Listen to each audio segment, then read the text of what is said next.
Welcome to the Dakota County CDA. You have been asked here today because you are a participant in the Housing Choice Voucher Program. The Housing Choice Voucher Program is a rental subsidy program funded by federal tax dollars. Unlike other benefit programs, the voucher program is not an entitlement, meaning that not everyone who qualifies will receive a benefit as program funding is limited. This program briefing will walk you through your obligations as a participant so that you can be successful in keeping your voucher for as long as you need it. As a program participant, you are required to attend an annual recertification appointment each year. The purpose of this appointment is for the CDA to gather information and verification consent needed to determine your level of benefits.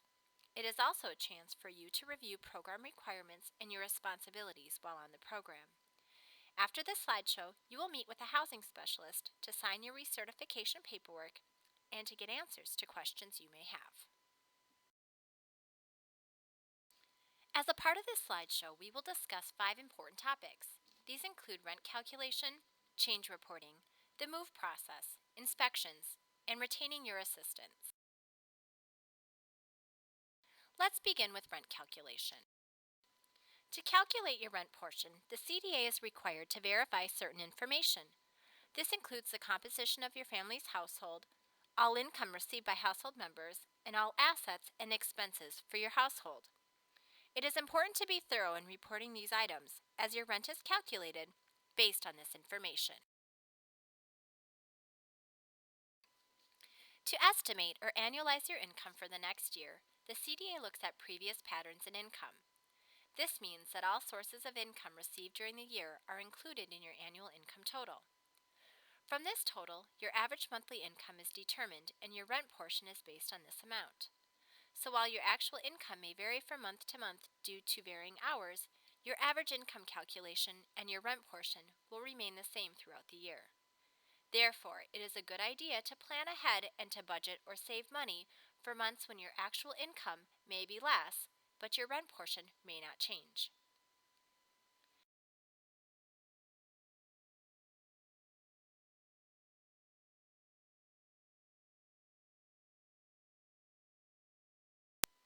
After projecting your annual income, the CDA can determine what you pay for rent.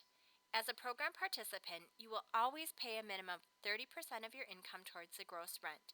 When selecting a new unit, you are limited to paying no more than 40% of your adjusted monthly income towards the gross rent. There are a few factors that determine the tenant rent or what you will pay to your landlord.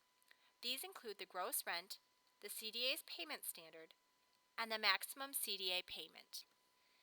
The gross rent is the contract rent plus a utility allowance. The contract rent is the amount of rent charged by the landlord. The landlord may pay for some of the utilities and include those in the contract rent. If the utilities are not included, you are responsible to arrange for service and pay utility bills on time. Since everyone's utility bills are different, the CDA establishes a utility allowance schedule based on average uses and rates. Payment standards are benchmarks calculated by the CDA of rent and utility amounts for a modest rental unit in the area. The CDA's payment standards depend on the size and location of the unit. They are updated once a year. The maximum housing assistance payment, or HAP, the CDA will pay is equal to the payment standard less 30% of your adjusted monthly income. While you are permitted to rent a unit that costs more than the payment standard, you will be responsible for paying the additional amount. Let's look at an example. Imagine that you find an apartment with a rent of $1,000. You need to pay for gas heat. The allowance for the tenant-paid utilities is determined to be $42. This totals a gross rent of $1,042. The CDA payment standard is $975. To determine the maximum HAP, we need to subtract out 30% of the adjusted monthly income. Let's imagine that amount to be $300. The maximum HAP is then $675. To determine your tenant rent, or how much you will pay to the landlord, you will take the contract rent, subtract out the maximum HAP, and the tenant rent for this example would be $325. Keep in mind that you are also responsible for the utilities. This means that your total tenant payment or gross housing costs total $367. If you are moving to a new unit, you cannot pay more than 40% of your adjusted monthly income towards the gross housing costs. Since in this example, 40% of income is $400 and the total tenant payment of $367 is less, the CDA would determine this unit to be affordable. If you are interested in a unit over the payment standard, speak with your housing specialist to determine whether the unit is affordable for you, or use the rent affordability calculator found on our website. Your voucher benefits are impacted by changes in your household's composition and income. Let's look at how and when you should report these changes. The best way to report a change is by submitting a Housing Choice Voucher Change Reporting Form. When filled out correctly, this form helps us connect information to the correct file and respond to your request in a timely manner. To obtain one of these forms, you may call your housing specialist, visit the CDA office, or access the CDA website.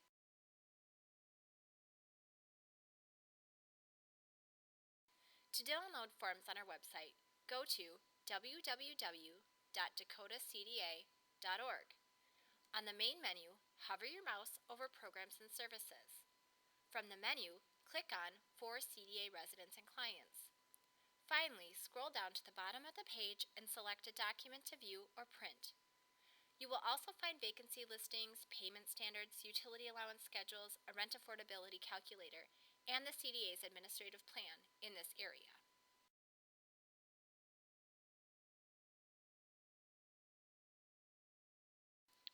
Changes you must report include a change in income for any household member, the move-out of any household member, the birth, adoption, or court-awarded custody of a child, and a change in full-time student status.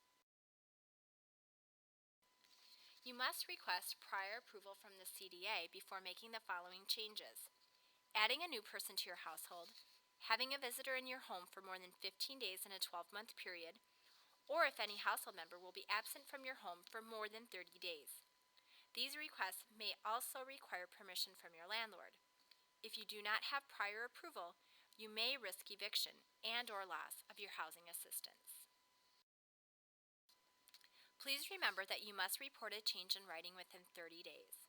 If you report a change late, you may be required to pay back housing benefits that were overpaid on your behalf. While you may be reporting changes to other agencies in Dakota County, you must report all information directly to your housing specialist. Information generally is not shared among agencies, so the CDA will not receive information that you provide to Dakota County. At the end of your assisted lease, you have the option of renewing your lease or locating a new unit. Let's review the process if you choose to move. To make a successful move, make sure to provide proper written notice to the CDA and your landlord, to submit completed move paperwork, and to be home for the inspection of your new unit.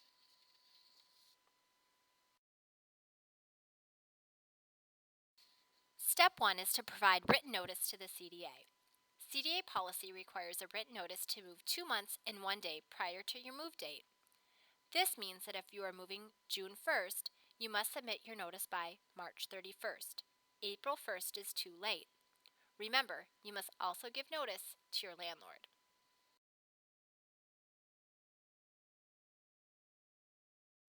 After you give proper notice, the CDA will mail you out a move packet. This packet will include a request for tenancy approval and your housing choice voucher. The request for tenancy approval must be received by 4:30 p.m. on the 15th of the month before you move. This packet may also include a mutual termination of lease. This is required if you're moving prior to the end of your lease. This agreement needs to be signed by you and your landlord and submitted to the CDA at least 45 days before your lease ends. Late paperwork will delay your move.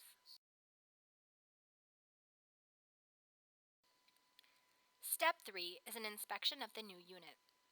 Once your paperwork has been approved, an inspection will occur at your new unit on the first business day of the month. You will not receive notice of this inspection, so mark your calendar. Be prepared to be home between the hours of 8 a.m. and 5 p.m. as you must allow the inspector access to your unit. If your new unit is vacant and accessible, our inspector may arrange to inspect the new unit prior to your move-in date. Your landlord will be aware of this agreement. A missed inspection will delay your assistance. Let's review some important dates in the move process. Give a proper move date. If you are moving prior to the end of your lease, turn in a mutual termination of lease agreement, turn in the RTA for the new unit, and cooperate with the inspection scheduling.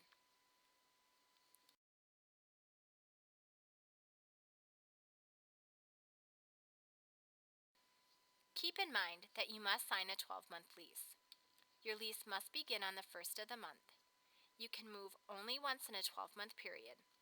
Any money owed to the CDA or to your landlord must be repaid before your move can be approved. Finally, the CDA cannot guarantee uninterrupted assistance during a move, so you must be prepared to pay the first month's full rent. Delays are more common if you are moving to another housing authority's jurisdiction.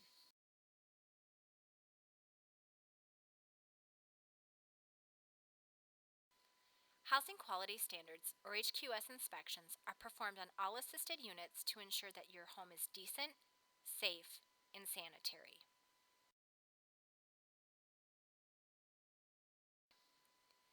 In the Housing Choice Voucher Program, there are two main types of inspections. The first is a move-in inspection. This is the initial inspection of a unit. The second type is an annual inspection. The CDA is required to inspect units at least once a year if you choose to renew your lease. You will receive notice in the mail with the date and approximate time of this inspection. The CDA also conducts quality control inspections. Units are randomly selected throughout the year to ensure that we are consistently inspecting all units in accordance with program rules. Special inspections are performed at the request of you or your landlord to address time-sensitive concerns.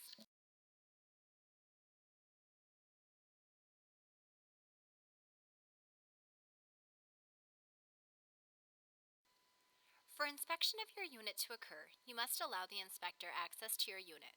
The best way to do this is by being home yourself. If you cannot be home, arrange for another adult 18 years of age or older to let the inspector in. If this is not possible, you may make prior written arrangements with your landlord and the inspector to enter your unit while you are gone. If you must change the date of the inspection, call the CDA in advance to reschedule. Remember, missed inspections may cause delayed payments or termination of your assistance. The inspector may find items that don't meet HQS criteria. The most commonly failed items include inoperable smoke or carbon monoxide detectors, missing switch plate or outlet covers, broken windows and torn or missing screens, and kitchen burners not operating correctly. If you notice these or any problems, call your landlord before your inspection to make the necessary repairs.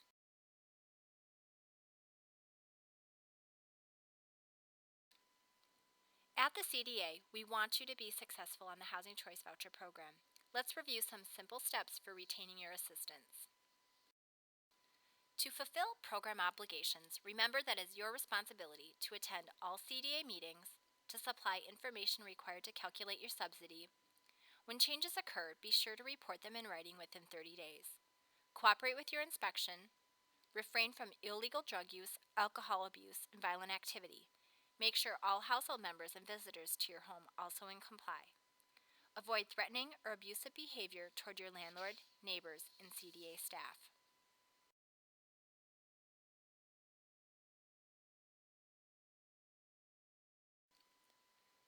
Another responsibility of the Housing Choice Voucher Program is to fulfill the obligations of your lease. This means paying your rent on time, properly maintaining your unit, following community rules and regulations, and providing proper notice before you move. Remember, evictions from your unit for violations of your lease can cause you to lose your Housing Choice Voucher.